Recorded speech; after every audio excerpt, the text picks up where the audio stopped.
Harish, Bijoor, if I can begin with you. You're someone who's lived in Bangalore. We've had you many times here on India Today when there's been heavy rains in the city, when we've spoken about potholes in the city. Today we're trying to address what are the number of factors that's led to the civic mess in Bengaluru. To you, if you had to list out 3 factors, what would they be?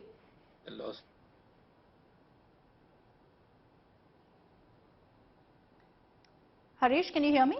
Yeah, I can hear you. Okay, I keep saying that, rain is the ultimate auditor for any particular city. Once it rains, roads are tested, public infra is tested. And when it pours, like it has now, I think that's the ultimate reveal. And that's exactly what's happened. Our shoddy planning has come to the fore. And I think, if you ask me who done it, because the India Today story seems to be asking that question. It's literally a who done it. Who done it? Every successive government did it. Somnolence of the people did it. Lack of wanting to question issues did it. Lack of participative governance did it. Every short-sighted band-aid solution, that did it. Every city cynic did it. And at the end of the day, a lack of planning big is the entire issue as far as Bengaluru is concerned. We have thought small for Bengaluru. Yeah. When it comes to national issues, we plan very big. In fact, PM Modi is planning very big things for this country at the national level when it comes to infra. At the city level, the same attitude needs to come in, and our state governments need to take the first step. I think it's the basic infrastructure that's let Bengaluru down essentially. The fact that you saw this huge population boom and simply nothing done to address that at the same time. A lack of planning, as you said, Harish, Bijoor. Meghna, Girish, good evening. What do you make of what's happening in your city? And how have you seen the city really change?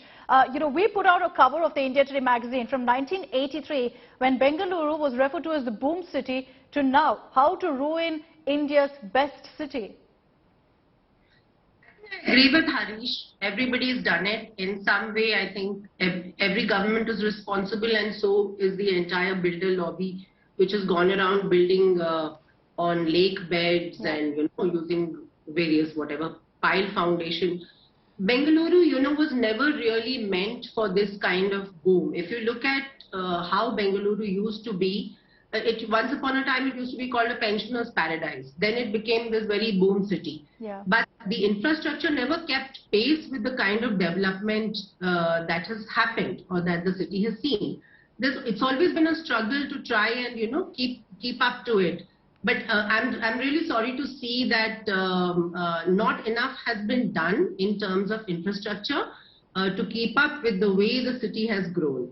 Every little village around, like right now the airport is in Devanhalli. We've moved out from the main city, which was Koramangala, to the outskirts, which is close to the airport. Correct. But right now this area is also developing equally fast. Right now we've not been affected at all by these by the waterlogging, because there are open fields and there are there's enough place for the water to go away. But what's going to happen 5 or 10 years from now? That is the question. If steps are not taken very seriously by planners and by the various infrastructure projects that are coming up, I must say a lot is happening in terms of connectivity. The metro is going everywhere. There are a lot of ring roads, outer ring roads, but still there's something seriously lacking, and everybody is responsible. Everyone's responsible. You can't build over lake beds and stormwater drains and not expect this kind of thing to happen.